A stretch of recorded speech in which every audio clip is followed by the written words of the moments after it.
So thank you so much, Deborah. Thank you all for being here this evening. I'm really delighted to have the opportunity to talk with you a little bit about the book and about some ideas that stem from it.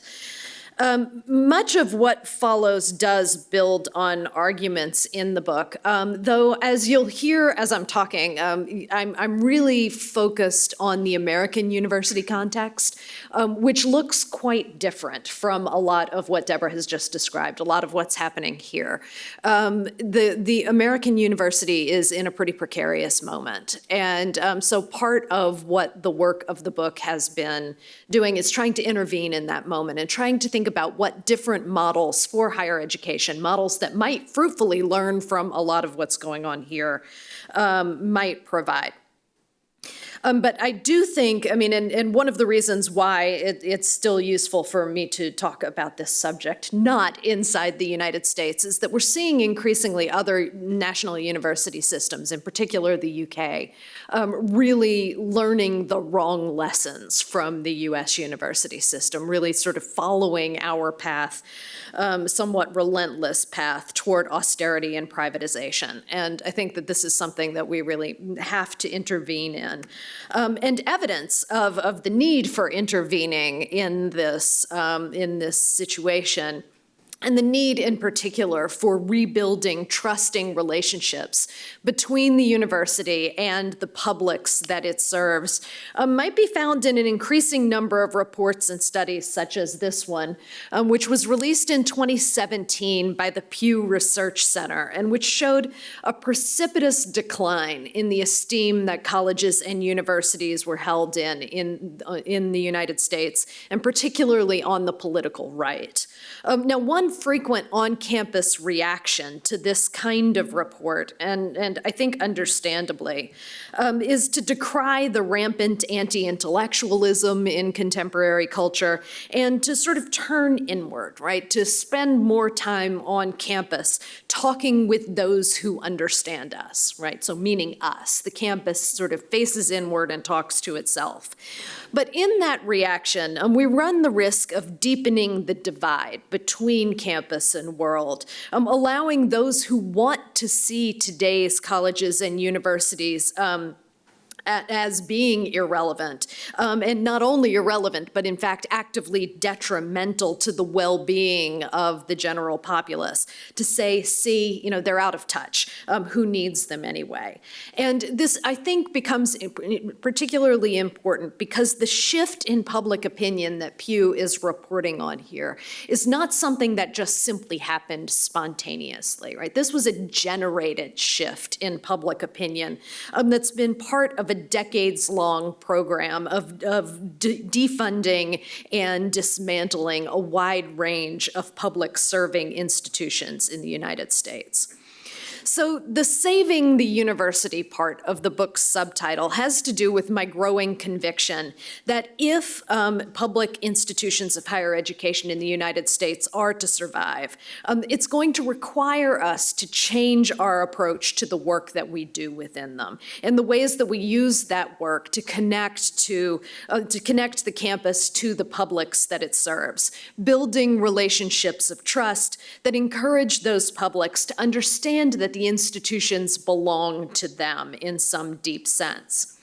But the radical approach part of the subtitle grows out of my increasing sense that the necessary change that I'm describing, right, rebuilding these relationships of trust with the public, is a huge change, right? One that can't be made incrementally, but that instead requires, as Chris Newfield notes in the conclusion of The Great Mistake, a paradigm shift, right? Because there is no easy route, no clear approach, no simple path that can take us from where we are today to where we need to be. As Tressie McMillan Cottom has noted in her book, Lower Ed, of the crisis that she has seen growing in higher education today, this is not a problem for technological innovation or for a market product. This requires politics.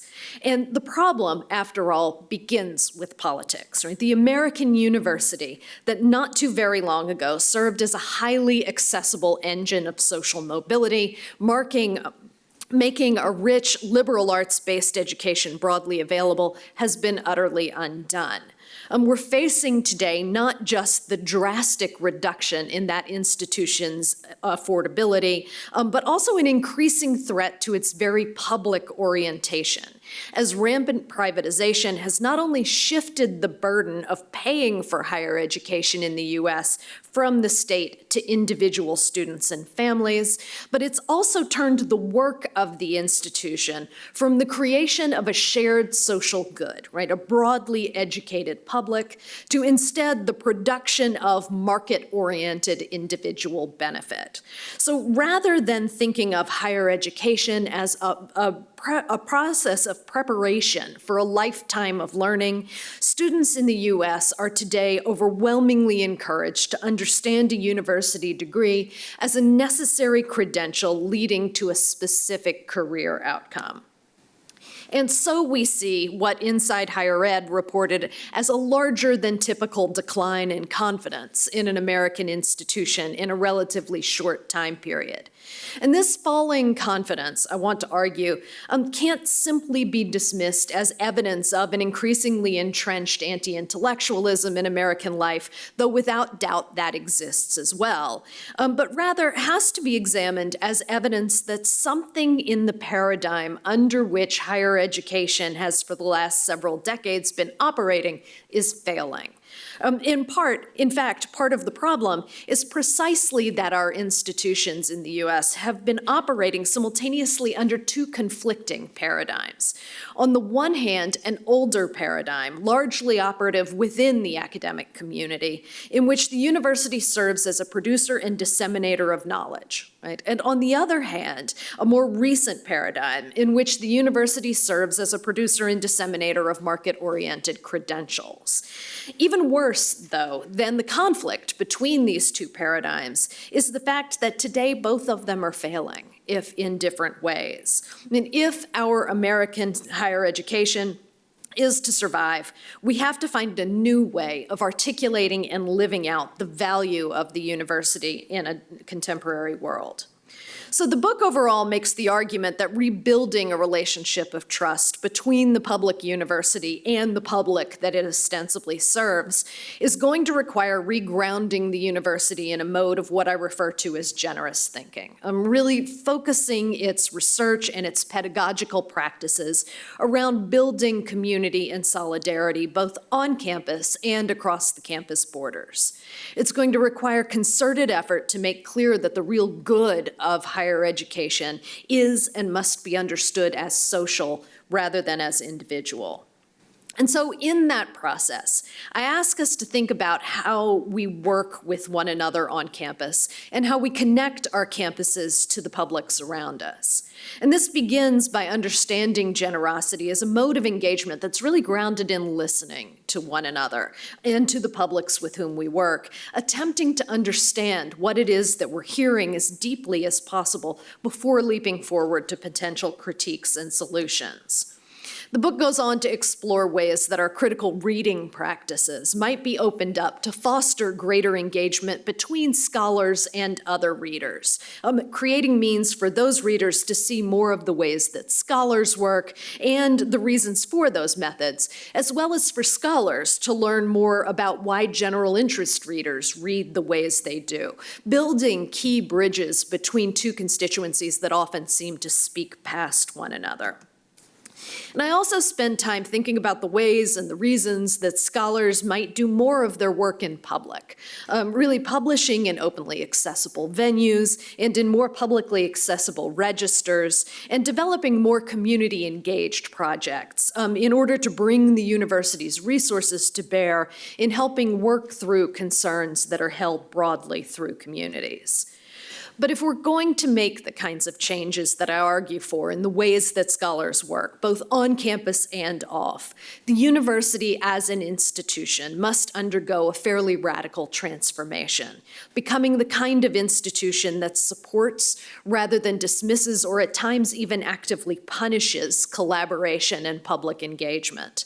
The university must become the kind of institution that can focus less on individual achievement, on educating for individual individual leadership, and that instead focuses on building community, and indeed on educating for community building.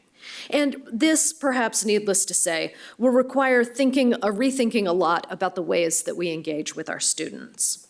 Our students are, after all, the first and most important point of contact with the publics that institutions of higher education are meant to serve. Students in the US come to colleges and universities from a very wide range of backgrounds and with a very wide range of interests. And ensuring that we connect with them, that we work with them in creating the university's future is job one. But I also want to suggest that some of our students are learning habits of mind from us that ultimately undermine the future that we're trying to build. So the book, Generous Thinking, had several points of inception over the years, one of which was a moment in a graduate seminar that I taught years ago, a moment that's come to feel to me kind of emblematic of the situation of the contemporary university. And I want to preface this story by saying that I offer it not as an indictment of the kids today, or even the kids 10 years ago, but rather of the MO of higher education since the last decades of the 20th century.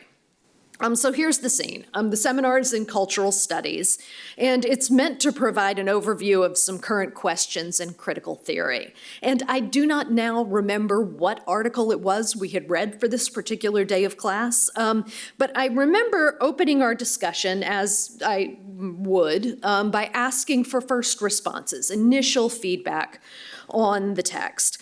And 3 students in a row issued absolutely withering takedowns of the article, pointing to the author's methodological flaws and ideological weaknesses. And after the 3rd one, I said, okay, this is all extremely important, and I want to dig into all of this, but let's back up a little bit first, right? What's the author's argument here? What's she trying to accomplish?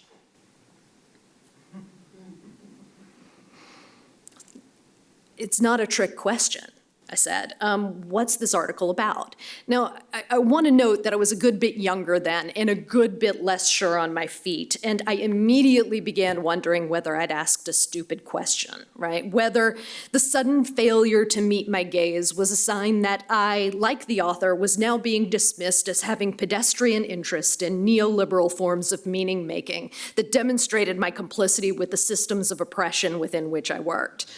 But it gradually dawned on me that, in fact, the problem with the question wasn't its stupidity, but its unfamiliarity. The students were perfectly well prepared to take the argument apart, but they weren't ready to examine how it was built. So the students in this seminar, like many of us, had learned all too well a particular edge of the lessons of Gerald Graff and Kathy Birkenstein's They Say, I Say, right? And this reading suggests that the key move in academic argumentation is from what others have previously said to one's own, almost always contrasting and inevitably more interesting or correct contribution. And that is to say, right, that the goal of critical thinking in this particular interpretation of They Say, I Say is to expose the flawed arguments of others in order to demonstrate the inherent rightness of one's own. Now, the larger point that Graff and Birkenstein make in They Say, I Say is a good and important one, right? That scholarship proceeds through conversation, and that scholarly argument thus begins with engaging with what others have said, and then develops through one's own individual contribution to that discussion. But the problem here is twofold. The first part is that we are, and when I say we, I mean human beings at this hour of the world, we are by and large terrible at conversation. Witness any set of talking heads on television, or any large holiday dinner table, or any department meeting. I mean, more often than not, we spend the time when other people are talking, waiting for our own turn to speak, and we take what's being said to us mostly as a means of formulating our own response. We don't genuinely listen, but we instead react. And the same is too often true of scholarly conversation, right? The primary purpose of engaging with what they have said is to get to the important bit, which is what I am saying. Now, that's the first problem, right? The second is the assumption that what I am saying, right, my own individual contribution to the discussion is genuinely individual, right, that it's my own. In no small part, this stems from the hyper-individualistic orientation of the contemporary university, an orientation inseparable from the individualism of the surrounding culture, in which the entire institutional reward structure, including grades, credits, honors, degrees, rank status, and every other form of merit, is determined by what I individually have done. However much we might reject individualism as part and parcel of the neoliberal mainstream, our working lives, both on campus and off, are overdetermined by highly individualistic processes of selection. Now, these processes present themselves as meritocratic, right? There are some metrics for quality against which applicants are measured, and the best, whatever that might mean in a given context, are rewarded. But in actual practice, however, those metrics are never neutral, and what we are measured against is far more often than not one another. Always, in the unconscious of the academy, and especially the American academy, there is competition, right, for positions, for resources, for acclaim. And the drive to compete that this mode of being instills in us can't ever be fully contained by the specific processes that engender it. Instead, it bleeds out into all of the ways that we work, even when we're working together, right? So the competitive individualism that the academy cultivates makes all of us painfully aware that even our most collaborative efforts will be assessed individually. Right? Every tub sits on its own bottom, in other words, and if I am to succeed, it will be based on my individual accomplishments. Now, add that to the situation of most institutions of higher education today, in which austerity-based thinking leads us to understand that merit is always limited, right? And thus, your success, your distinction, your accomplishments can only ever come at my expense.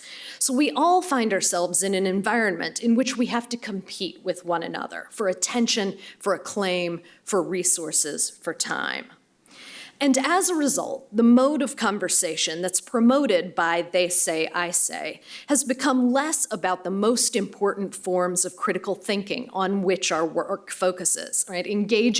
Really engaging with what has been said before and adding to that discussion. Then it has become about a form of competitive thinking.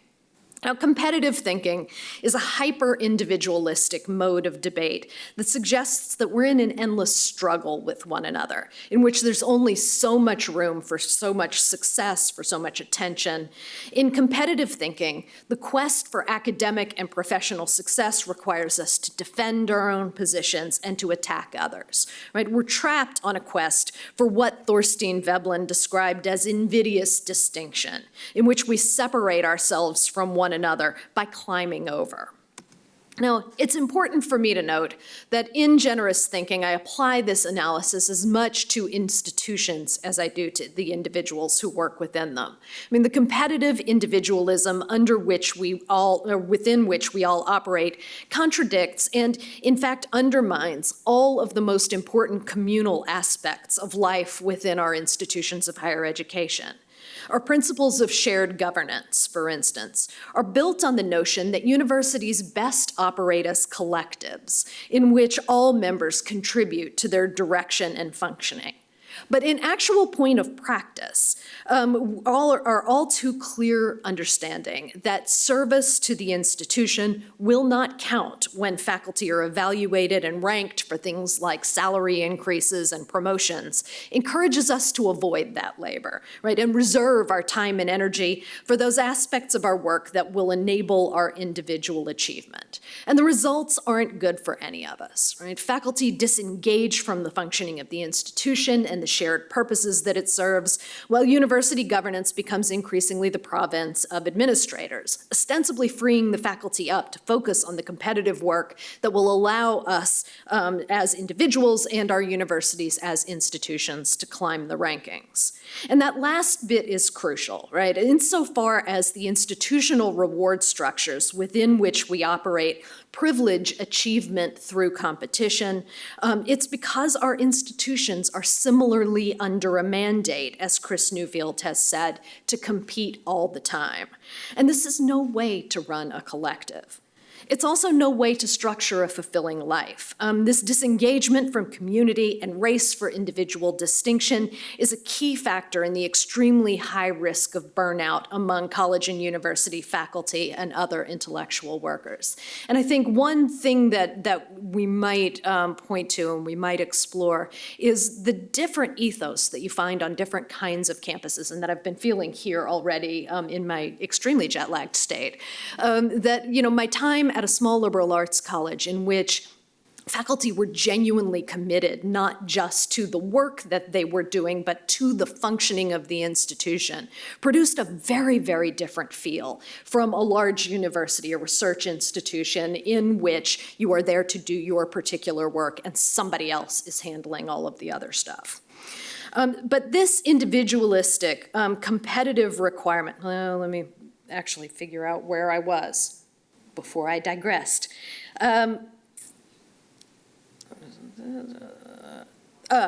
Burnout, right. Of course. It's all but impossible for us to structure our lives around the things that are most in line with our deepest personal values when we're driven to focus on those things that will allow us to compare ourselves or our institutions favorably with one another. And this individualistic competitive requirement is inseparable from the privatization that Newfield describes as the political unconscious of the contemporary university. Competition and the race for individual distinction structure the increasing conviction that not only the benefits of higher education, but also all of our categories of success can only ever be personal, private, and individual rather than social. And no amount of trying to persuade ourselves or our administrations or our governing bodies of the public good that we and our fields and our institutions serve is really going to take root, is really going to change some of those statistics about the view that folks hold of our institutions until we figure out how to step off of the competitive track, to insist on living out our academic lives in a different way. And in the meantime, I think, one of the places where we can begin to create that new ethos and transform the values that structure our institutions is in teaching. And I think it's not for nothing that the teaching-focused small liberal arts college really might provide us with a model for a different way of understanding how we work together. But this is not just to say that this kind of transformation will be easy. I mean, those of us teaching in the US are working within a system that instills these notions of competition and individual achievement earlier and earlier. And our students are increasingly coming to us from elementary and secondary institutions that are structured entirely around testing, right? And the students aren't competing directly against one another in the testing moment, but they are nonetheless being inculcated into at least two of competitive thinking's underpinnings in focusing so much on testing. The first of which is the responsibility of the individual for demonstrating mastery, and the second of which is the significant consequences of being wrong, right? And perhaps it's here that we see some of the origins of at least some of my students and my own terror at the notion of being wrong, right? Wrong means failure, right? Wrong brings shame, but wrong is also inevitable. Right? Horrible thought, but true. And so if we can't avoid being wrong, one of our defenses is frequently to refuse to acknowledge when we're wrong.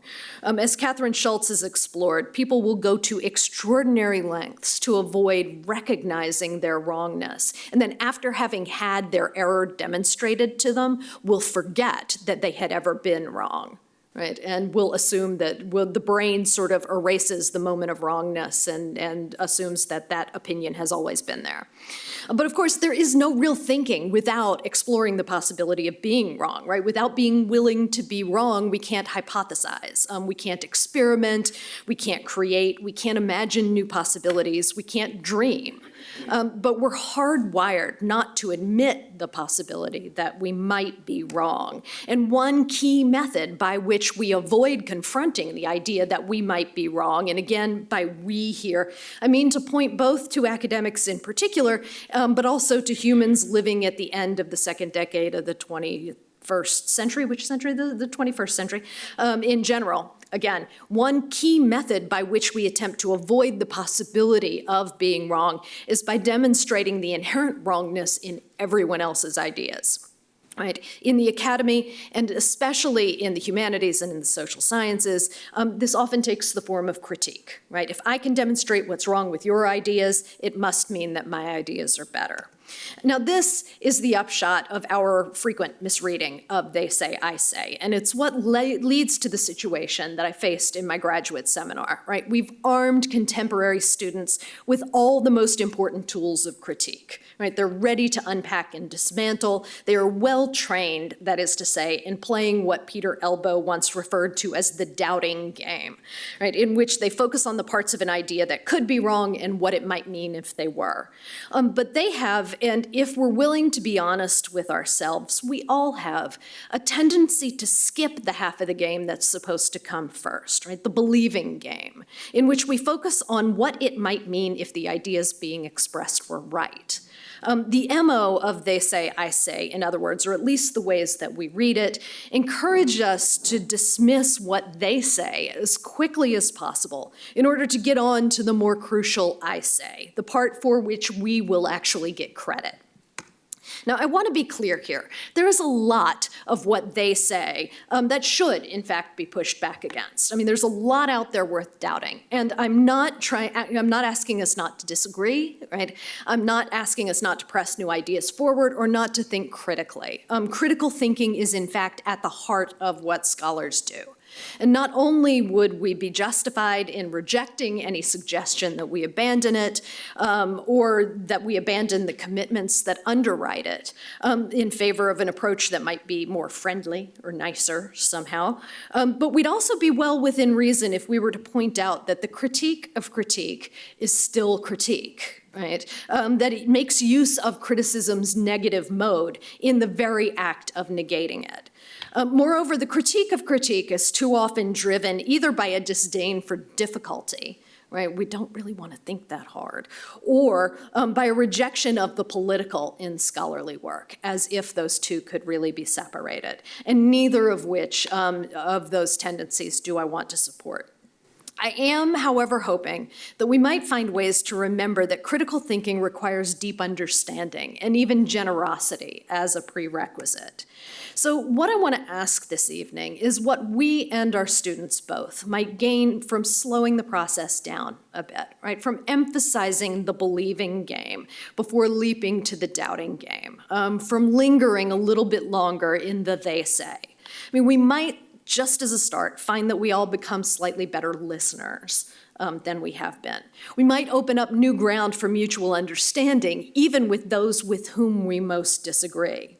And we might find ourselves moving less from they say to I say than instead to we say. Right? Thinking additively and collaboratively about what we might build together, right? Rather than understanding our ideas to require vanquishing everyone else's.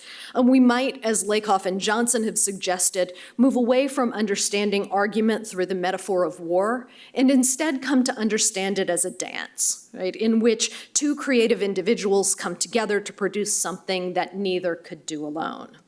We might learn from contemporary theories of community-engaged scholarship, which have recognized the damage that earlier models of deficit-based models of engagement have produced, right? The university sort of parachuting into a community and saying, you have a problem here, and we are here to fix it. And instead, focus on an asset-based model, right? Your community has these strengths. We scholars come with these others. How together might we work to do something remarkable? Or we might think of ways that the work that we do together in the classroom could benefit from the ethos of improvisational comedy, which operates under a principle that people refer to as yes and, right? Saying no, or even sometimes worse, yes but, to an improv partner can derail a scene in progress, right? Contradicting what's already happened on the stage in order to go a different direction, which winds up fragmenting the scenario and shutting down possibility. But yes and instead builds on what's been established, even if the goal is to go somewhere entirely new.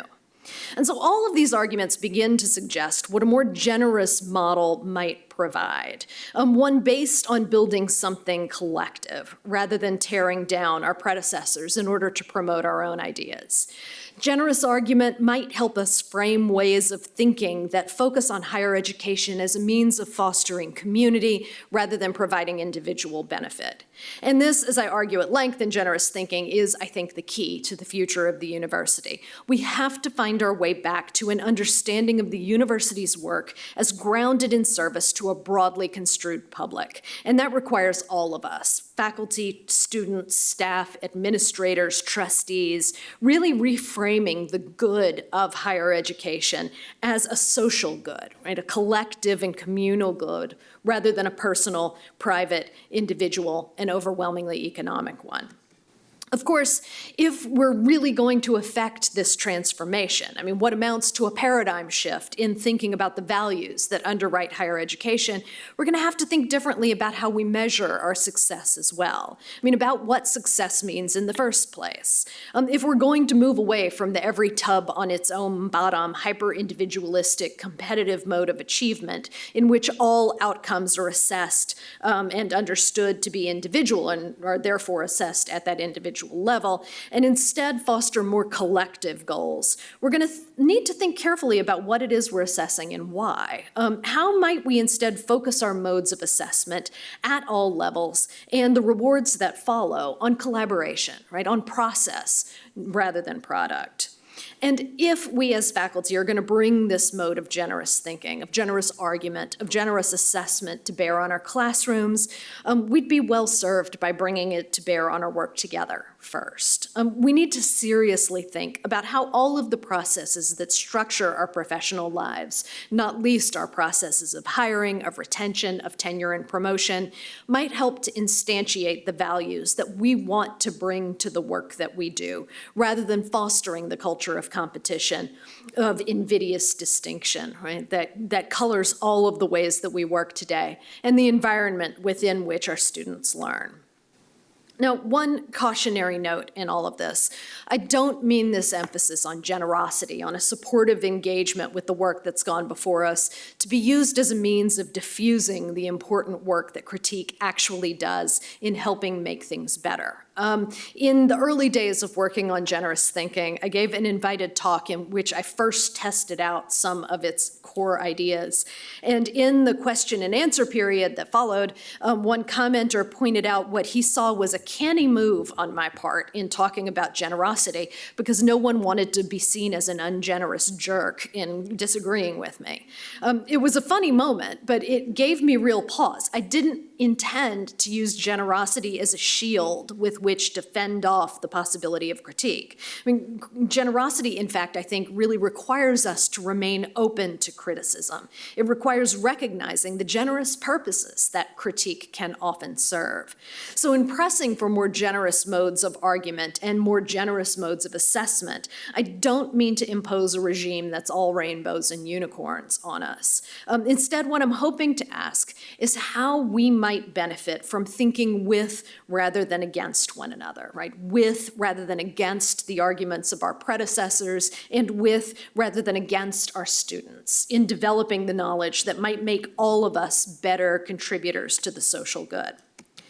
So I've asked a lot of questions about what we might do and how it might work, and I'm not sure how many answers I have for them. In part, that's by design. I mean, I think that the problems facing universities today are larger and more complicated than can be solved by any one mind working alone. They're going to require all of us thinking together, building on one another's ideas in order to create something new. And so I am going to stop here in the hopes that we might use the rest of this time to move from what I say to what we say. I'd love to hear your thoughts about how we might encourage more generous forms of argument in our classrooms and how we might use that generosity to encourage new ways of being in the university. So thank you very much.